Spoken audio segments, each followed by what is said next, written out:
I'd like to really get in now. I've only finished a can. Calm down. When do you have your first drink? Of the day? Yeah. I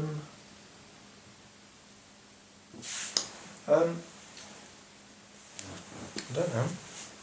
I don't drink every day. Right. I think you do. No. Okay.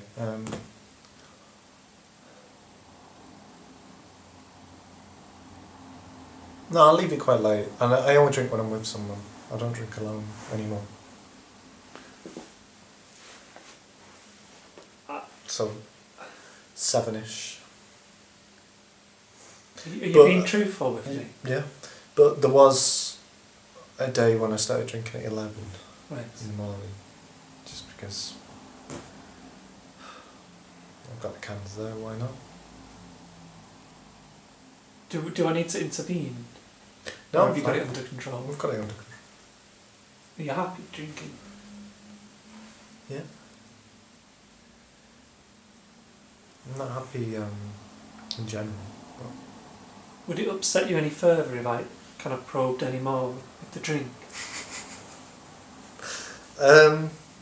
Shall I leave it at that? No, probe away. Okay. See, I've never asked questions. No one ever asked me anything. No.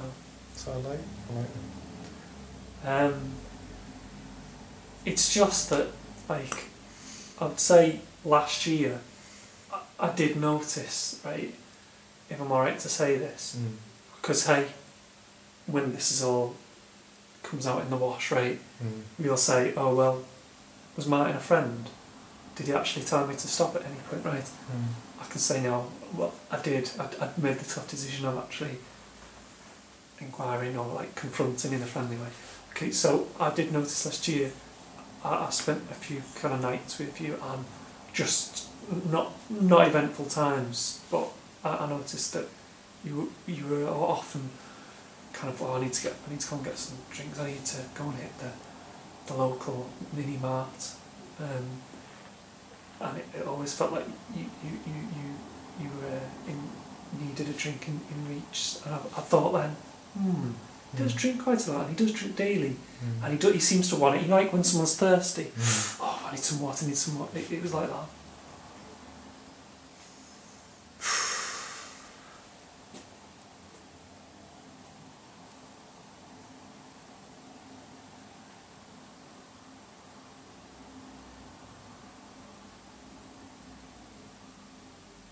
Drink tastes better when you're smoking. Right. And I smoke quite a lot. Yeah.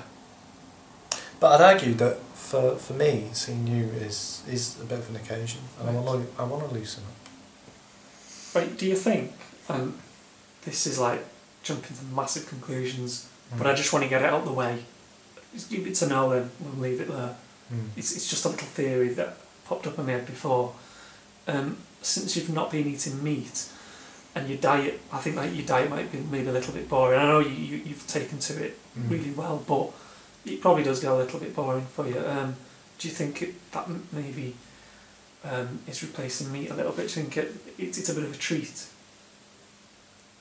I've not thought about that, but I think you might be right on that. Right. Might be onto something. It breaks up the ennui. So. Can't break something on. No, I'll have to think about that. Let's think. No, because I never saw meat as a treat anyway. No, but it was easy. It was easier, wasn't it, to eat on a regular basis and to kind of not be bored. I mean, for me, food is a cure for boredom anyway, and that's why I've got a really sweet tooth, and even in my health. Why you see you doing that like ridicule thing again? It's just whenever I talk about you, I always say he's got a sweet tooth. Oh, God, I love my sweets. I can stick to any savoury diet, but Yeah. But I don't think it's a problem. Right. But I'd like to drink less because I want to get healthy. I don't want to get. I'm bigger now. Are you? Yeah, and there's either one way. You either think, oh, I've said it, and then that's it, and then you just get bigger and bigger, and that's how you get really fat. Or you say, no, I'm going to stop this now. So, but I'm in control of it. I'm not in control of the cigarettes though. I'll freely admit that now.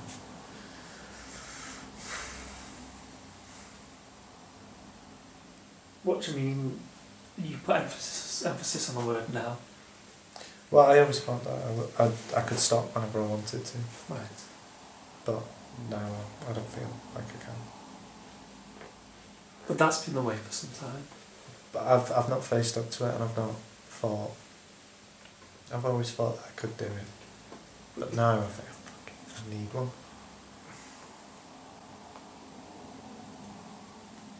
What are these other things that you're not happy with? Well, I don't know anyone in Oxford. And that would be my life. Just going to work and not knowing anyone, and then coming home, and then being tired and going to bed and then getting up in the morning. Just the whole thing about it getting old. We've all got to do it. It's horrible. I don't want to do it. How long have you been worried about ageing for?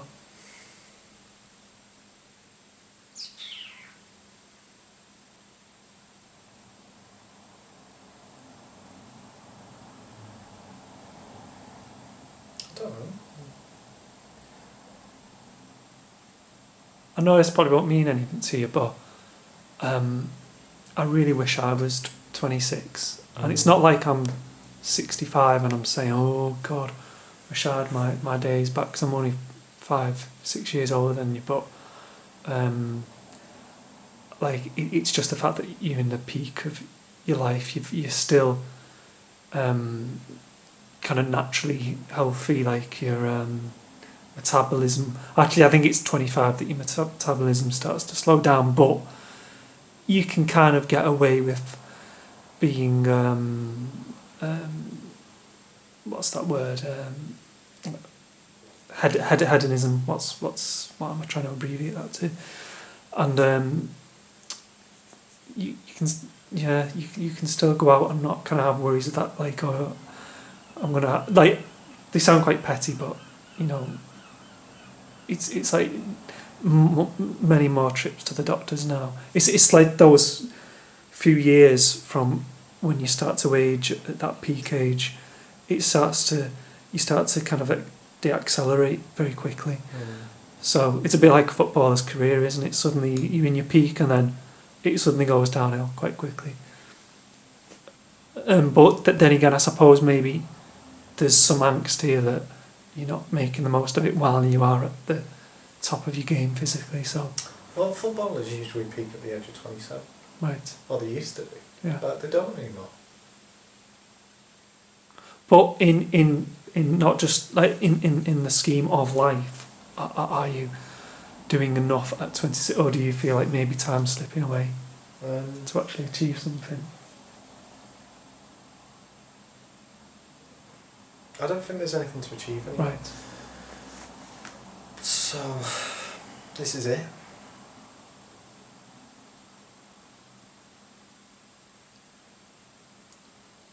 And it's probably why Russia's had a baby, or people like that. It's because then you can concentrate on them.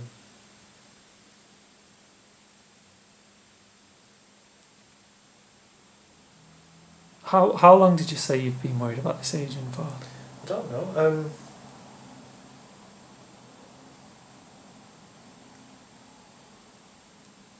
don't know.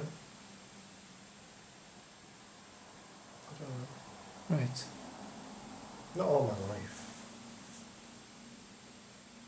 It has been for me ever since probably teenage years.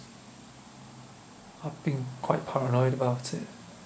It really does, especially when you put your head on the pillow at the end of the day. I thought it does consume a lot of my But do you know what I time. look forward to more than anything? What? Going to sleep. Right. Because I'm not here. Yeah.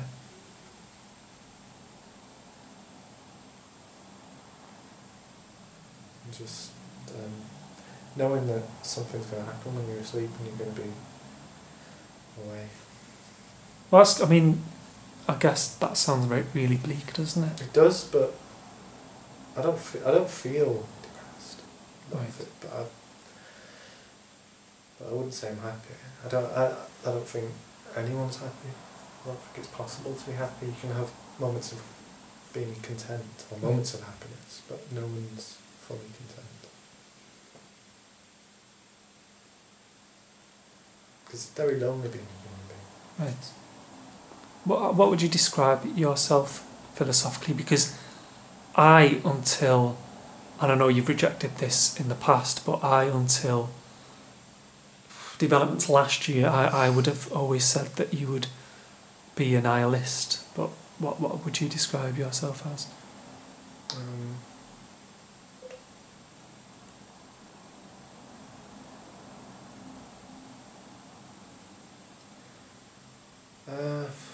I really couldn't say. I couldn't.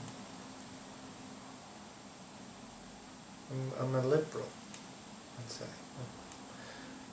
but I don't follow religiously or existentialism or things like that. I take parts from different. So I wouldn't ever characterise myself as being one specific thing.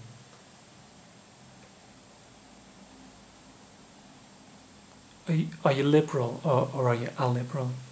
Do you want to just clarify that? I'm liberal. Yeah.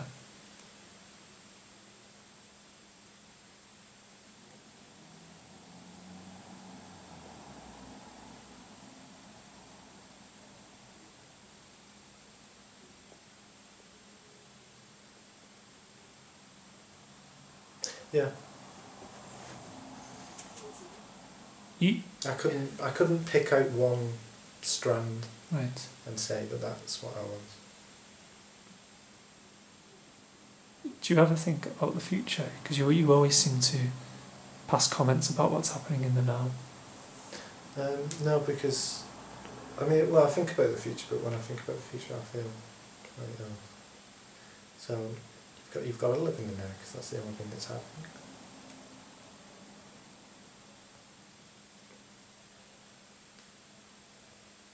And what do you think about the past? Has it been fruitful? I mean, you've done quite a lot, really, haven't you? I don't think I have, but I don't think anyone feels like they've done a lot. In terms of, you always think that you can do better. Or I always think I can do better. I think in terms of experiencing lots of moments, you've got quite a catalogue of those. Mm. To somebody like me who's a bit sheltered anyway,